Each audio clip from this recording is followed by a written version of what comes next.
Check. 1, 2, 3. The D. Brief. This is the D Brief. Your guide to Detroit. Your guide to Detroit's arts and entertainment scene. This is the D. Brief. Hello and welcome to the podcast for and about Detroit artists and entertainers. I am Seth Ressler. And I'm Becky Scarcello. And on the show today, we're going to talk about the Detroit Entertainment Commission. What is it? What are they doing? What's it all about? I really don't know the answer, so we've got somebody here who does. Yeah, we have an expert. She's also going to be here for our rapid fire recommendations, which is how we end every week. Asia Hamilton is rejoining us today. She is a photographer. She is also the founder and director of the Norwest Gallery of Art over on Grand River.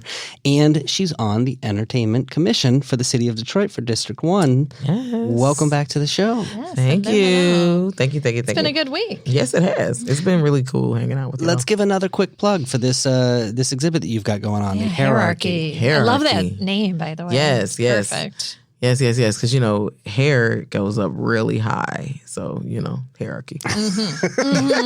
Mine doesn't. I'm 5'4". You got some lift. I got a little puff. Yeah. When it rains, I get that wave in it. You know what I mean? What's the exhibit all about? Because it's going through the end of the month. Yeah, absolutely. It's a celebration of the Black hair experience. So we just talk about hair from, Black hair from all of the different textures, from the froed out to the blowout, everything.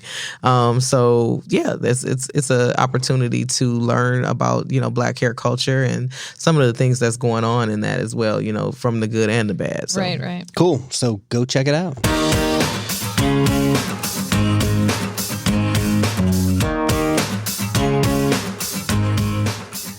Becky, let's do some trivia. Okay. You're going to get this one. I feel it. Fingers crossed. Yes. So all we've been talking about recognizable public art in the city of Detroit. Yes. I thought we can't miss the Thinker. The big guy outside of the DIA. I feel like he's not originally from Detroit. He's not. So I'll tell you a little background to set you up. So it's right there on the Woodward entrance to the DIA. It's a Rodin, Auguste Rodin bronze sculpture. Represents Dante, the central figure from the Gates of Hell. And it's really about philosophy, right? It's like symbolizing man's eternal struggle with their creative spirit in mind. How to reconcile that. So 1904, Rodin first displayed the Thinker at the Paris Salon. A German collector purchased the third casting of it. And in 1922, Horace Rackham purchased that particular cast and donated it to the museum. So how many full-size castings were made of the Thinker? So, of course, we don't just have the one. There's a bunch around the world. Was it A, 10 exist, B, 52, or C, 28? How many Thinkers do you think are out there? I've actually been to Rodin's place in France. I have too. And there are a couple of Thinkers around there. I wish I had that many Thinkers in my house. I know, right? But how many do you think what were the there were? numbers How many again? total? And keep in mind, the first one was 1904. 10, 52, or 28? I'm going with 52. 50. It feels That's like a lot, but it I'm is. with It feels like cheating to make that many copies of your, signature piece. Hey, it's doesn't just it? like screen printing your True. T-shirt. I mean, that is a pretty big sculpture. Or It is a print. pretty big sculpture. 52. Just be making a lot of. 52 is a lot. I changed mine to 28 then. I'm going with 28. I think 52 is a lot. Woo! You got it right. Follow-up question, because you hinted at it. It's a pretty big thing. How much does the DIA's Thinker weigh? How many pounds do you think it is? Oh, Do we get multiple choice for this one? No. no. Jeez. How many? Is it more than 1,000? It's heavier than a vehicle, probably. I don't know how much a vehicle weighs. Me neither. It is higher than 1,000. 7,000. Wow. No, lower. Lower. 3,000 pounds. Very close. 2,000 pounds. But get this, with the granite base that it's on, 12,000 pounds. Wow. I know. So it's not going anywhere anytime soon. Don't let that fall on you.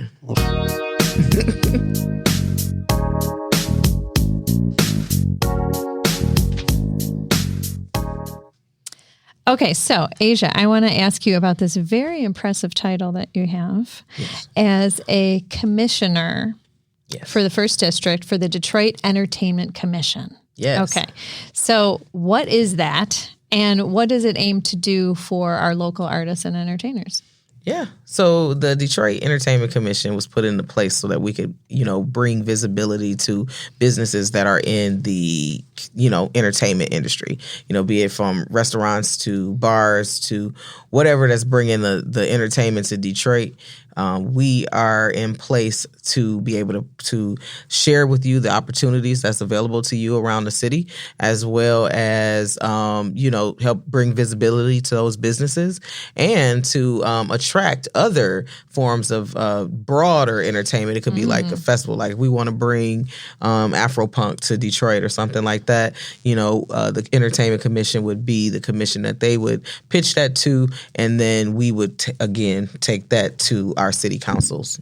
Members. Yeah. So there's definitely a push to make us more of a 24-hour city, right? Yes. Like some more nightlife. And so Yeah. kind of We just got a nightmare. There's a nightmare. a nightmare. Yeah. I thought you said nightmare for a second. nightmare. Me too. I'm like, oh no. You're like, no. A nightmare. There's a mayor of the night. Man, and his name just slipped my mind. I like that. We do have a nightmare right now. Yeah, yeah. And So we're focusing on our entertainment here. What strides have been made in that area? I mean, Detroit has come a long way Yeah. because it was dead, for a minute Absolutely. there. I mean, like it used to be dead at 5 p.m. Right. I mean, downtown specifically. Yes. Detroit is a place of hidden pockets. You got to know where to go. in Exactly. Detroit. I tell people it's that not all the time. necessarily dead. It's just that you need didn't to know where you find was your way at, there. where you Yeah. were supposed to go. So, it's really just broadening that atmosphere and just creating more access to those spaces and bringing more visibility to those spaces, and then kind of clustering them up a little bit more. So now you got Livernois on the northwest side. They're doing their thing. Grandmont Rosedale. We're doing our thing. We're trying to lift it up in District 1. Woo! Yes. And then we got stuff that's going on in Midtown. We got stuff that's going on in New Center area. So it's just a really we're pushing towards a more 24-hour economy. Yeah. So who should seek out or use or take advantage of the Entertainment Commission? I mean, who is it there to help? Is this business owners who are in the entertainment space? Is it, how does that work? It could be business owners specifically, but, we have people to come and, pitch ideas to us for, like, if they want to come and bring something to the city. Yeah, an like event. they want to do a huge event, and they need to know about licensing. They need to know about how to promote themselves, or how they can get the word out there. So you will give guidance in those areas. Yes, give guidance, assistance, whatever we can do to be able to make that safety and safety. Is this modeled after something that's happening in other cities? Yeah, or absolutely. They have an entertainment commission in New York. They have one in San Francisco, and these entertainment commissioners actually make the decisions. We still have to go through our city council. So, I'm pushing for us to be able to be those decision makers instead of having to go an extra step further. Oh, yeah, eliminate some red tape. So where I wonder if this would be useful is that years ago I was in Providence, Rhode Island, and I put together an event called the World of Flavors Competition. So we had all these different restaurants competing, blah, blah, blah, blah, blah. And we did it in an outdoor skating rink downtown. And the thing that was really difficult is that the city fire department said because we had a big tent, and the city fire department said you cannot have an open flame under the big tent.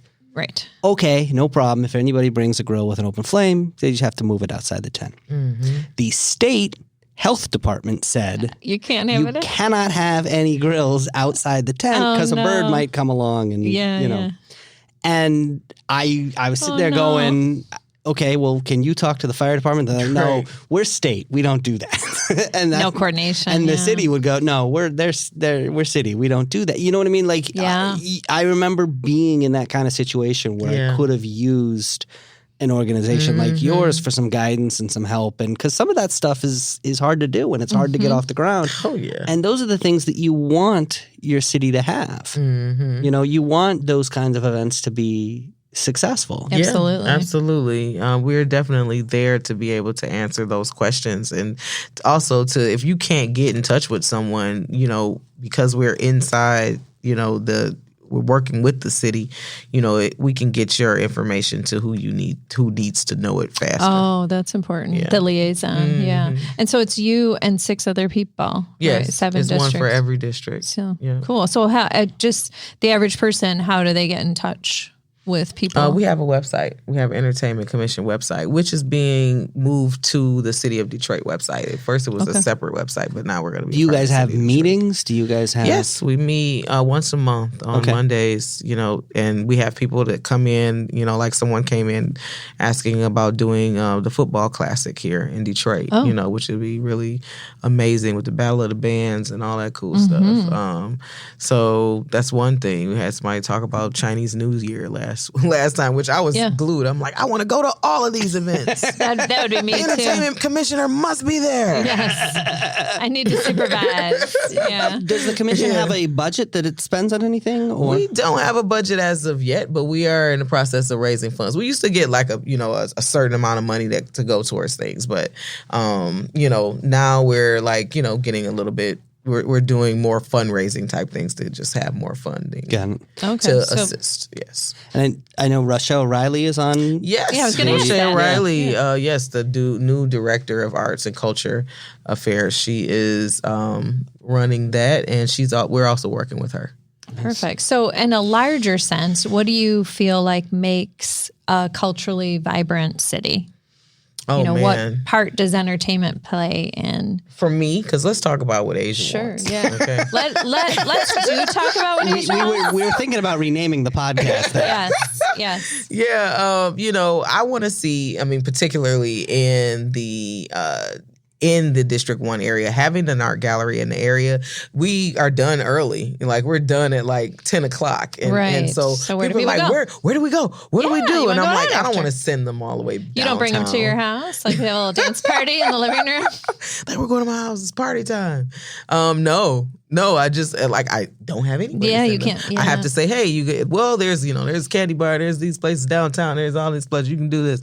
I tell them that, and then they got to drive all the way back downtown to go have some fun. So, I think a good, vibrant community makes it's walkable. There's so Yes. many various things in that area that you can do. Be it from going to the coffee shop, going to grab a bite to eat, having a place to walk your dog, being able to ride your bike, a place where you can read and meet up, a place where you can dance and enjoy yourself, that is a good, vibrant community. Oh, and don't forget, you got to be sharp too. So you got to be able to Hairdresser. have your hairdresser, A nail place. nail place. This is that creates a vibrant community. I agree. So that I see some things in District 1. I definitely am pushing to do a bar crawl because there are a couple of bars over there, and I want to take the stigmatism of them being hood bars. Yeah, totally. You know what Yeah. I'm saying? They're cool bars. Yeah, just get people in.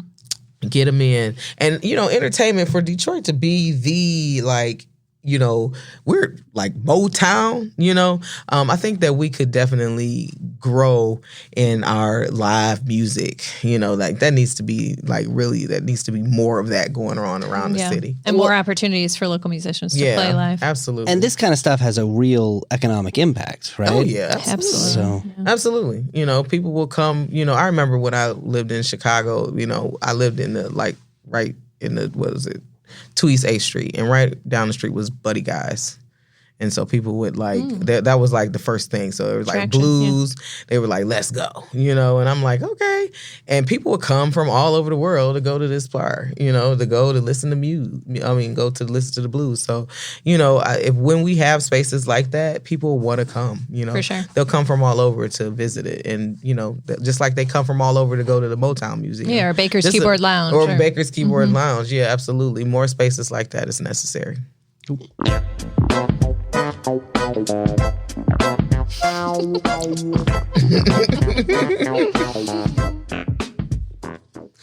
all right, we've got one last thing to do before we let you go. We're going to play a little game where we ask you for a series of rapid fire recommendations. Yes. Are you ready? Yes. Here we go. Now that you're back in Detroit, Yes. When other people visit you, maybe your friends from Chicago, for example, where is the first place that you take out-of-town visitors? Besides my gallery. Besides you. Well, yes. That's always the first step. Yeah, the first time. Where's the second place you take out-of-town visitors? Yes. I would say I like to take them to the museum because I love to show them art. So I take them around to the different museums. So I would say to the DIA. Nice. Do you have a favorite outdoor festival in Detroit? My most favorite outdoor festival would be the African American Festival. World African. World African Festival. Nice. That's my Moving to Hart Plaza. Moving to Moving to Hart Plaza. We are thankful. We talked earlier this week about photography and things like lighting and composition and framing shots and stuff like that. When you watch movies, are you watching for that kind of stuff? All the time. Are you really? Yeah, and then I'm look at that rule of thirds in there. I'm like, that's the best rule of thirds. So with that in mind, what is your favorite movie set in Detroit? My favorite movie set in Detroit, that's right off the hand. Oh, man, I can't think of. The only one that comes to mind right now is 8 Mile. So, Right. yeah, that's an easy one. Did they obey the rule of thirds in that? Did they? They did a pretty good They job. had some pretty dramatic lighting. I was trying to think of something else, but my mind went blank, and the first one came was 8 Mile. So let's roll with that That's not one. a Fair bad enough. one. What about your favorite place to take photos in the city? There's some great backdrops or... Yes, definitely. I love to photograph textures, so I'm kind of all over. But my favorite place to shoot is right now is just on the Northwest side because there's so many just raw spaces that have really cool textures to them. So. Yeah. Like old buildings. Particularly in the Grandma Rosedale area or St. Mary's Quarry area. So in the neighborhood. Yeah. Yep. Who is another up-and-coming Detroit photographer that we should have on our radar screen? Ooh, there's quite a few that are ridiculous. I'm gonna send a shout out to Cyrus who works for the city of Detroit. Yeah, we've had him on the podcast as he's well. a great interview. Ridiculous. He reminds me of a friend of mine's. His work, I remember when he came in and he had shot something for the gallery, and then he called me. He's very ambitious. He was like, yeah, I want to do a one-man show. Woo, woo, woo. I was like, they're not ready for a one-man show. I was like, well, let me see what you got. And so I started looking at his work, and I was like, you could definitely be in this exhibit called, it was called Dope Music Documented. And it had Detroit photographers that have photographed Detroit musicians. And we did that during the Detroit Electronic Music Festival. And he had his famous photo of Big Sean. Yeah. Did you come to the exhibit or you just saw it? Well, I did come to the exhibit, and he told us about it. Yeah. So he said that was his first time ever being showing in the gallery and considering his work as art. And, for him to think, it was my pleasure to be able to show his work because it's so amazing. Yeah. That's awesome. So he's up and coming. Asia Hamilton, thank you so much for coming on the show. We've loved having you on this week. Have we fulfilled your dreams of being on the radio? Yes. Have me back again. Yeah. Well, good. You are a photographer. You're also the founder and director of the Norwest Gallery of Art over on Grand River. And like we mentioned, you're on the Entertainment Commission here for the city of Detroit, serving District 1. The website, once again, is norwestgallery.com. People should go check it out. And the exhibit that's going to be there through the end of the month is Hierarchy. Yes. Please go see it. It's amazing. And we have artists from all over the world that's in there. Awesome. Well, thank you again. It's been really great to have you on this week. Definitely. Thank you. Yes, Thank you so so much. Becky, we're going to close out with one last song. Reminder, if you are in a band and you want to submit a song, all you have to do is go to our website, thedebriefdetroit.com, and you can submit your music. Or even if you're a stand-up comedian and you've recorded an album, you can submit something as well, and maybe we'll play it here on the show. Yes, I would love to hear it. So the song I have today is called Some Comfort. It's featuring Shara Nova. It's by Audra Kubat. So she is a self-taught folk singer, songwriter, composer, musician. She's always kind of looked to her music as a form of healing, and she's gotten a lot of press lately with this brand new album that she released in the fall. She did her debut of the album at Rivera Court in the DIA. So just beautiful stuff. And once she figured out how to make a living as an artist, which we've talked about, she decided, well, she needs to give back to the next generation. So she's renovating a house in the Northwest Goldberg neighborhood into the Detroit House of Music. So that'll be something to look forward to the future as a performance space and incubator for future musicians. So this song is called Some Comfort.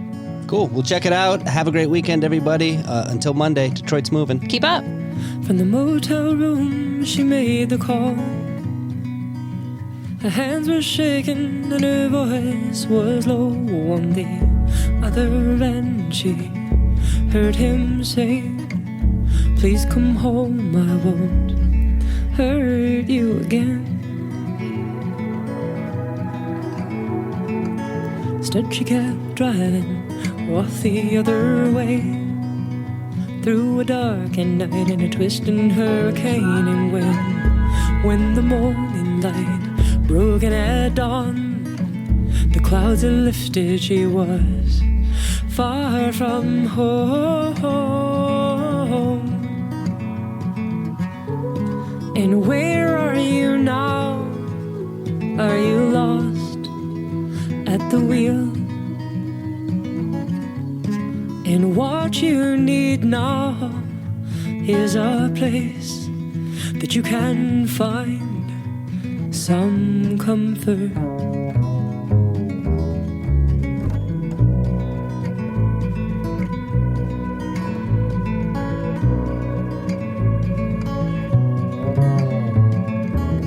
And tired and weak, she pulled off the road, stopped at a diner to have coffee and a smoke, and the waitress gave her a light, refilled her coffee, left a piece of advice. Oh yes, I know you, I've seen you before. You're just like me, you're still staring at that door. But I said, don't look back, don't get turned around. Don't stop driving till you found what you're looking for. And where are you now? Are you lost at the wheel? And what you need now is a place that you can find some comfort.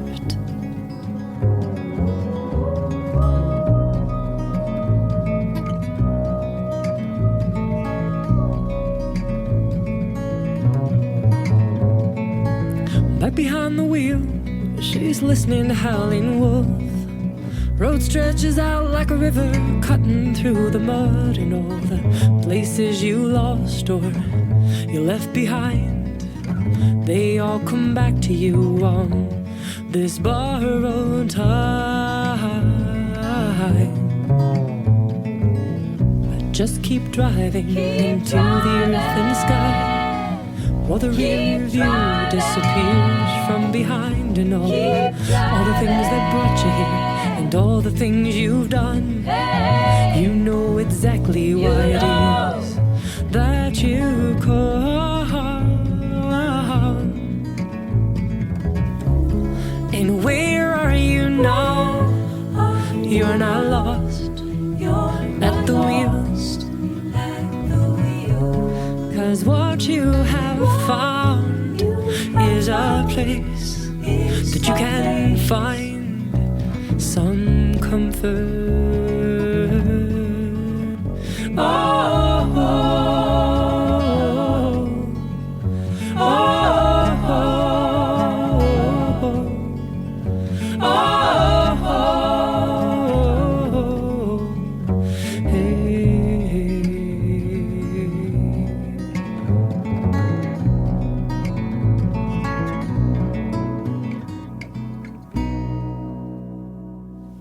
Oh,